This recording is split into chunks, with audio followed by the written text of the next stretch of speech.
Ram Ramji, at the feet of Gurujan Ramma, Day 8, My Pilgrimage to Ram Nam Dham, page number 1920, by respected Dr. Gautam Chatterjee sir. Well, आज हम माई pilgrimage to Ram नाम धाम के पृष्ठ 19 और 20 को लेते हैं। और जैसा कि हम सब जानते हैं कि हमारी एक यात्रा चल रही है, बहुत ही सुंदर यात्रा, बहुत सुंदर साधना, जो कि राम नाम की तीर्थ यात्रा, राम नाम धाम की तीर्थ यात्रा चल रही है। तो आज इसमें हमारी जो सर्वोच्च राम नाम साधक के लिए जो सर्वोच्च मन को मोहने वाली जो बात है वो हम ले रहे हैं, वो है Shri Adhishthan ji, the icon of even the formless. तो श्री अधिष्ठान जी जो कि प्रतीक है निराकार का भी, कि जैसे कि हम सब जानते हैं कि स्वामी जी महाराज जी ने जो हमें साधना सिखाई है वो निराकार ज्योति स्वरूप राम की है। तो निराकार ने भी कैसे आकार ले लिया, ये बहुत ही सुंदर शब्दों में लिखा है। और ऑफ कोर्स सर ने लिखा है तो लिखवाने वाले तो फिर स्वामी जी महाराज जी हैं। तो मैं पढ़ती हूँ। स्वामी सत्यानंद जी महाराज जी, while preaching the philosophy of Sri Ram, the formless sonic omnipresent, he took all the care to create an icon so that a Ram Nam sadhak gets a visualization of even the formless omnipotent. तो स्वामी जी महाराज जी ने जब वो राम नाम philosophy को बता रहे थे, सिखा रहे थे, तो उन्होंने पूरा का पूरा ध्यान रखा कि जो निराकार है सर्वव्याप्त है परमात्मा, उसे वो एक प्रतीक का निर्माण कर सके, निराकार के लिए एक प्रतीक का निर्माण कर सके, so that a Ram naam sadhak gets a visualization of even the formless omnipotent. क्योंकि जो सर्वशक्तिमान परमात्मा है उनके लिए एक प्रतीक का निर्माण कर सके, तो राम नाम साधक जो है वो एक चित्र बना सके किसका, निराकार का भी। अच्छा, क्यों उन्होंने ऐसा किया, इसका कारण भी आगे लिखा है।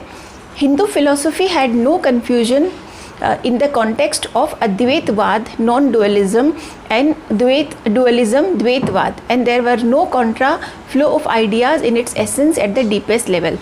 हमें पता है कि हिंदू फिलोसफी में द्वैत और अद्वैत में कोई भी कन्फ्यूजन नहीं है। जो द्वैत को फॉलो करते हैं, अद्वैतवाद को फॉलो करते हैं, उसमें कोई भी मतभेद कोई नहीं है। तो जो सार है वहाँ पे कोई भी कन्फ्यूजन नहीं है। लेकिन however, in the Indian spiritual history, never there had been an Advaitist who could visualize the formless. लेकिन भारतीय जो आध्यात्मिक इतिहास है उसमें आज तक ऐसा कोई भी नहीं हुआ जो कि अद्वैतिस्ट हो, जो कि अद्वैतवाद में विश्वास रखता हो और फिर भी जो कि उस निराकार के लिए कोई चित्रित कर सके। तो ये सबसे सुंदर बात है। Having no icon, the vision of ordinary devout got blurred with doubts and counter doubts and thus slowly passed into oblivion. तो ये जो चीज़ होती है कि हम जब निराकार की पूजा करते हैं तो फिर एक साधारण भक्त के मन में कई बार संदेह आ जाता है, फिर उस पर और संदेह, तो धीरे धीरे वो कई जो साधारण भक्त है फिर वो कहीं खो जाते हैं। तो ये जो एक स्थिति है जो कि अद्वैतवाद में विश्वास करते हैं उनके लिए ये जो एक स्थिति थी ये कष्टकारी थी। तो स्वामी जी महाराज जी ने जिस तरह से निराकार को भी एक चित्रित कर दिया, एक प्रतीक बना दिया, उससे जो साधारण भक्त भी है वो भी बहुत बहुत आगे, और उनके लिए फिर खोने के रास्ते नहीं रहे। ऐसा नहीं होता था कि अब वो खो जाए। तो कितना सुंदर हमें स्वामी जी महाराज जी ने दिया है। Swami Satyanand Ji Maharaj Ji could for the first time create a vision of Advaitwad by visualizing its complicated philosophy into a mantra and an icon as well. That visual icon is Shri Adhishtan Ji and mantra is Ram Nam. तो स्वामी सत्यानंद जी महाराज जी ने पहली बार अद्वैतवाद को एक दृष्टि दी। अद्वैतवाद जो कि भारतीय फिलोसफी है, वेदों में बहुत सेंचुरीज से जो चली आ रही है अद्वैतवाद, तो उस फिलॉसफी को पहली बार स्वामी सत्यानंद जी महाराज जी ने एक दृश्य दिया। और कैसे, तो उन्होंने जो जटिल फिलॉसफी, हमें पता है कि अद्वैतवाद जटिल है, क्योंकि जहाँ हमारे सामने कोई चित्र होता है तो हमारे लिए आसान होता है, जब कोई रूप होता है ईश्वर का तो हमारे लिए भक्ति आसान हो जाती है। लेकिन जब हम बात करते हैं कि निराकार की पूजा, तो बिना किसी आकार के पूजा करना एक साधारण से इंसान के लिए मुश्किल हो जाता है। तो स्वामी जी महाराज जी ने कितने सुंदर तरीके से जो जटिल फिलॉसफी है, जटिल जो अवधारणा है भारतीय जो आध्यात्मिक इतिहास की, तो उन्होंने एक चित्र चित्रित कर दिया। और कैसे, तो उन्होंने क्या किया, एक तो उन्होंने मंत्र दिया राम, और एक उन्होंने प्रतीक दिया। अब प्रतीक उन्होंने क्या दिया, that visual icon is Shri Adhishthan ji and Mantra is Ram नाम। तो जो दृश्य उन्होंने दिया प्रतीक रूप में वो है श्री अधिष्ठान जी और मंत्र है राम नाम। Let us try to understand the icon of अद्वैतवाद नॉन डुअलिस्ट काइंड। अब हम ये समझे कि हम श्री अधिष्ठान जी के बारे में जो कि प्रतीक है निराकार राममय साधना की, तो आइए थोड़ा सा और समझते हैं। Swami Satyanand ji Maharaj ji got the vision of this icon through the medium of आकाशवाणी at the sonic level and saw the complementing eternal light of परमात्मन at the divine level।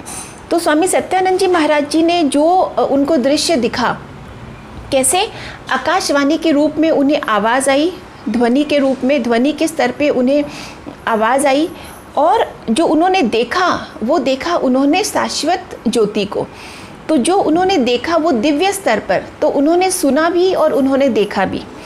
अब फिर उन्होंने क्या किया, this celestial phenomena perhaps was the cause of visualization of the icon Shri Adhishthan जी।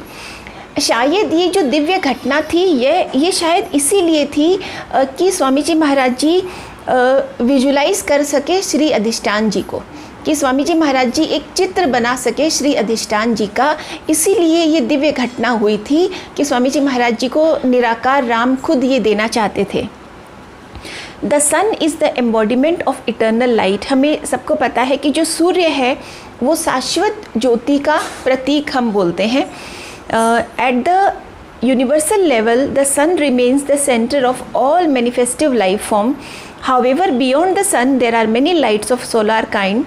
अच्छा, हम ये कहते हैं कि ब्रह्मांड के रूप में जो सूर्य है, सभी जो लाइफ फॉर्म्स है, सभी जो जीव जंतु है, उनके जो प्रकट का जो केंद्र है वो कहाँ से, उत्पत्ति कहाँ से होती है, सूर्य से। ऐसा हम मानते हैं कि ब्रह्मांड के स्तर पे जो सूर्य है वो सभी जो जीव जंतु है उनके जो प्राकट्य का जो केंद्र है वो सूर्य होता है। लेकिन सूर्य के परे भी बहुत सारी ज्योति होती है जो कि बहुत many lights of solar kind which create many cosmic phenomena around the known system.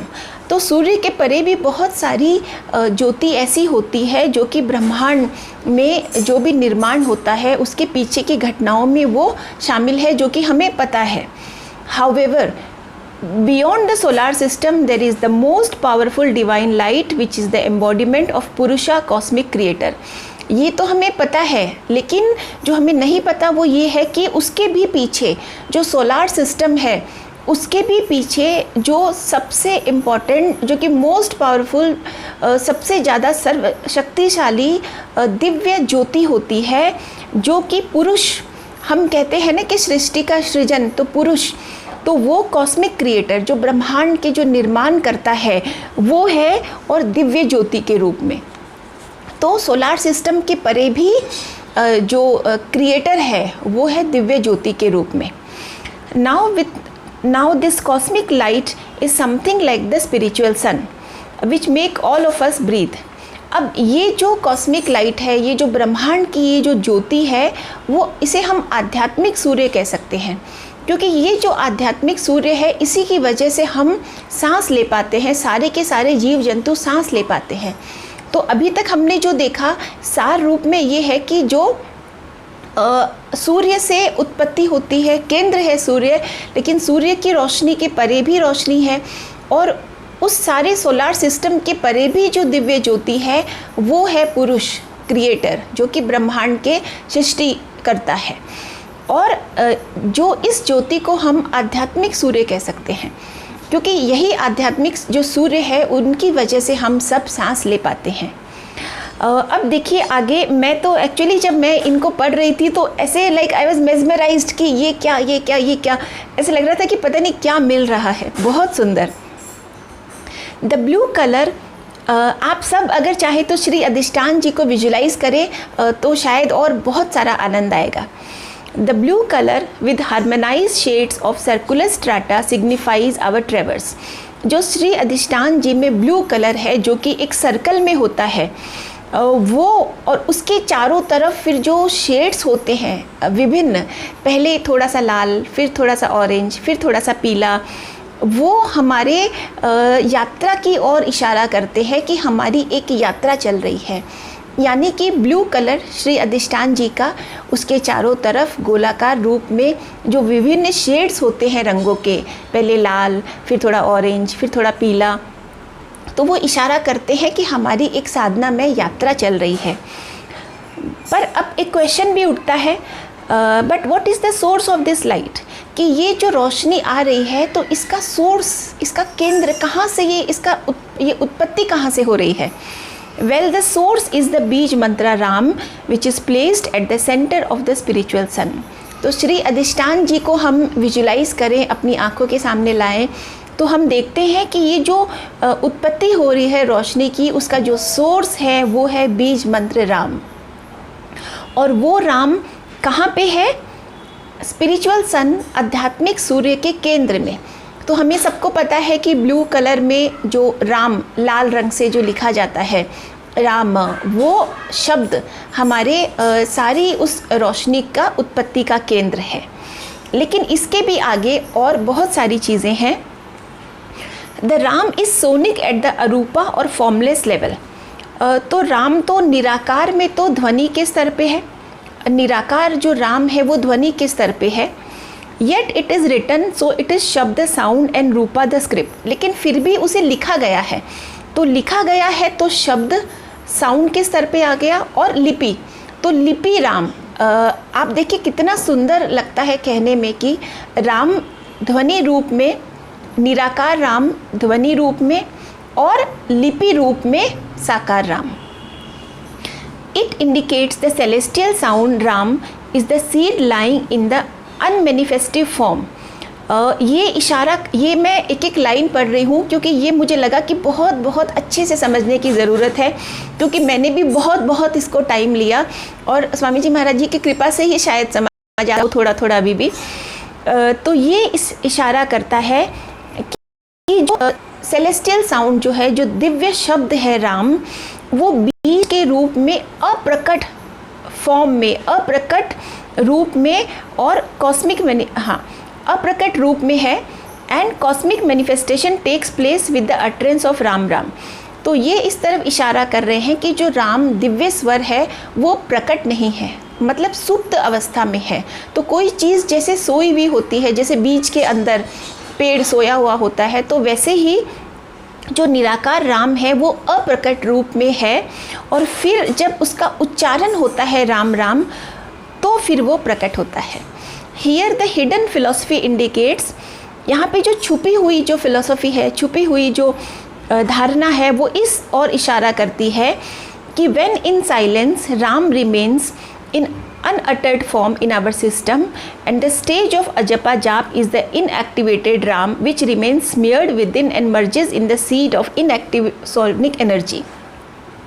तो यहाँ पे इस और इशारा करती है कि जब मौन में, कि जब नीरवता में राम बिना उच्चारण के स्थिति में रहते हैं हमारे सिस्टम में, हमारे अंदर, इस ब्रह्मांड के अंदर, और जब अजपा जाप की स्थिति से वो इनएक्टिवेटेड, अभी भी अजपा जाप भी है लेकिन जागृत नहीं है, सुप्त अवस्था में ही है, लेकिन वो हमें चारों तरफ से घेर लेता है, और कैसे घेर के और फिर बीज में समा जाता है।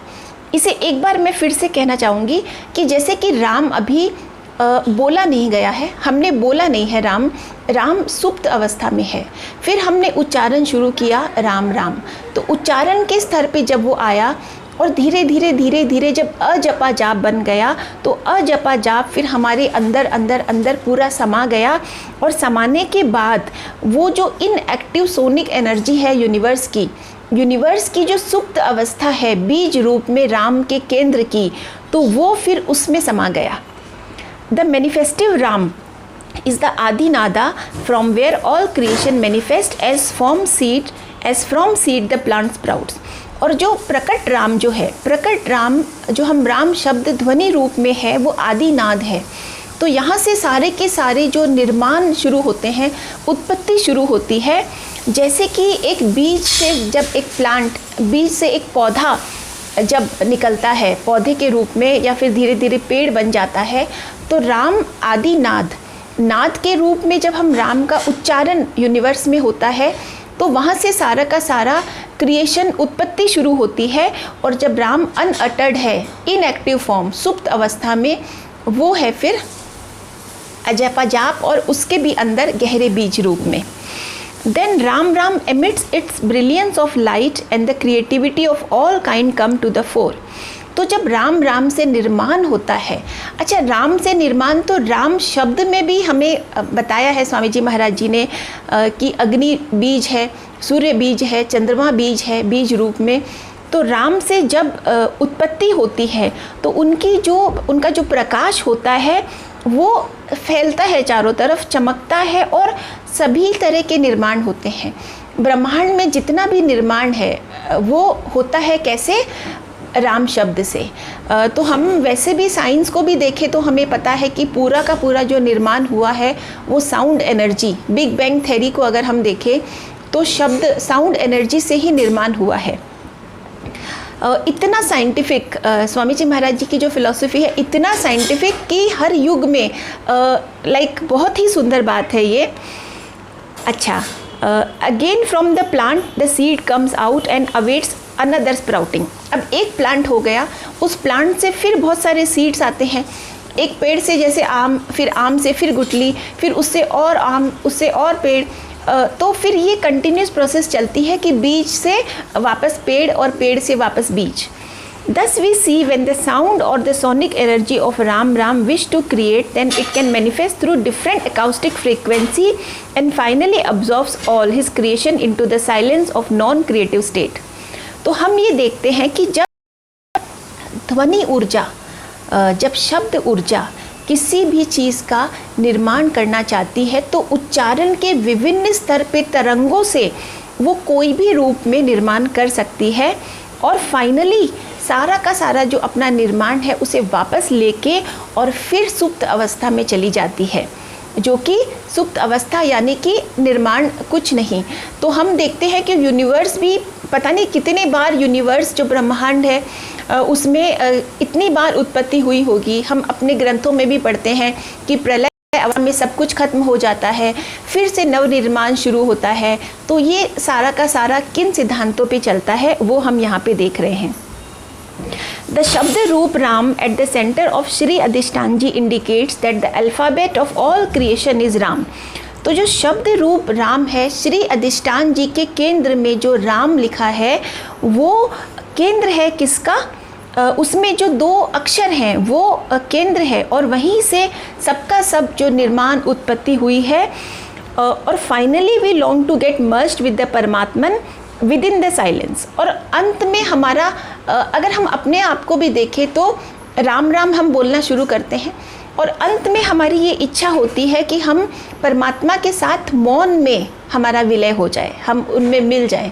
यही एक साधक की इच्छा होती है कि राम राम से हम उच्चारण शुरू करते हैं और ये हमारी आकांक्षा होती है कि धीरे धीरे हम उसी मौन में मिल जाएं। So starting from the seed Ram finally we long to get merged with the Paramatman within the silence. तो हम राम बीजाक्षर राम से शुरू करते हैं और फाइनली अंततः हमारी क्या इच्छा होती है, किसके लिए हम प्रयास करते हैं कि हम वापस उसी बीज में मिल जाएं। और कैसे कि मौन में हम मिल जाएं। तो एक राम नाम साधक के लिए मौन में जाना बहुत ज़रूरी होता है और जो अंत परंत जो साधना का जो लक्ष्य है वो यही समझ में आता है कि मौन हो जाना है। हमें महाराज जी ने भी कई बार कहा है कि बस बहुत बोल लिए, अब मौन हो जाए। फ्रॉम द सीड राम, अच्छा मौन हो जाए मतलब शाब्दिक मौन से मतलब नहीं था महाराज जी का मन मतलब कि मन का मौन। From the seed ram, everything sprouts and again through the cyclic process, all creative frequency gets shelled in the seed. तो बीज राम से सभी चीज़ों की उत्पत्ति होती है और वो जो एक साइक्लिक प्रोसेस होता है जीवन मरण की प्रक्रिया का, तो वापस सभी जो निर्मित चीज़ें हैं वो वापस बीज में समा जाती है और ये निरंतर चलता रहता है। तो ये थे पेज नंबर 1920। अब मैं इसका जो सार है, जो बहुत ही सुंदर आत्मा जो लिखते हैं, मैं वो पढ़ना चाहूँगी। श्री अधिष्ठान जी, श्री स्वामी जी को ब्रह्मांडीय ध्वनि के माध्यम से राम नाम दीक्षा मिली और श्री स्वामी जी के आग्रह के कारण उस निराकार राम ने सूर्य के समान ज्वलंत व प्रकाशित राम शब्द के रूप में दर्शन दिए और इसी स्वरूप को श्री स्वामी जी ने अधिष्ठान में चित्रित स्वरूप में व्यक्त किया। श्री अधिष्ठान जी हमारी सबकी आंखों के सामने आ ही जाता है ऑफ कोर्स, अर्थात निराकार स्वरूप को प्रकाशित सूर्य की छवि में राम नाम को स्थापित कर उसे साकार रूप प्रदान किया। हालांकि सूर्य से परे भी बहुत से सौर मंडल है, पर इस ब्रह्मांड का जो निर्माता है उसका मूर्त स्वरूप सबसे शक्तिशाली व दिव्य है। ब्रह्मांडीय प्रकाश के इस आध्यात्मिक सूर्य का स्तोत्र राम नाम बीज मंत्र है। निराकार रूप में राम ध्वनि है और साकार रूप में राम शब्द है और साकार रूप में लिपि रूप में है। जैसे एक बीज में पूरा वृक्ष समाहित होता है, वैसे ही इस राम शब्द में समस्त ब्रह्मांड समाया है। श्री अमृतवाणी जी में एक पंक्ति है, बीज से तरु मकड़ी से तार, हुआ त्यो राम से जग विस्तार। हम पता है ऑफ कोर्स श्री अमृतवाणी जी में। इस प्रकार अगर राम की ध्वनि कोई ऊर्जा का निर्माण करना चाहती है तो कई माध्यमों से प्रकट हो जाती है और मौन की स्थिति में राम में ही लीन हो जाती है। और तभी तो कहा है, आदि अंत और मध्य है राम, अशरण शरण है राम विश्राम। अतः राम नाम ध्वनि ही सारी सृष्टि का ऊर्जा स्रोत है, माध्यम है, स्तंभ है, अर्थात इसी पर सारी की सारी सृष्टि हमारी टिकी हुई है। तो बहुत बहुत धन्यवाद और आशा करती हूँ कि मैं थोड़ा बहुत भी जस्टिफाई कर पाई हूँ, क्योंकि ये मेरे जैसे साधारण इंसान की तो बस की बात नहीं, बस स्वामी जी महाराज जी इसे आपके सामने लाते रहे। चलिए, राम राम।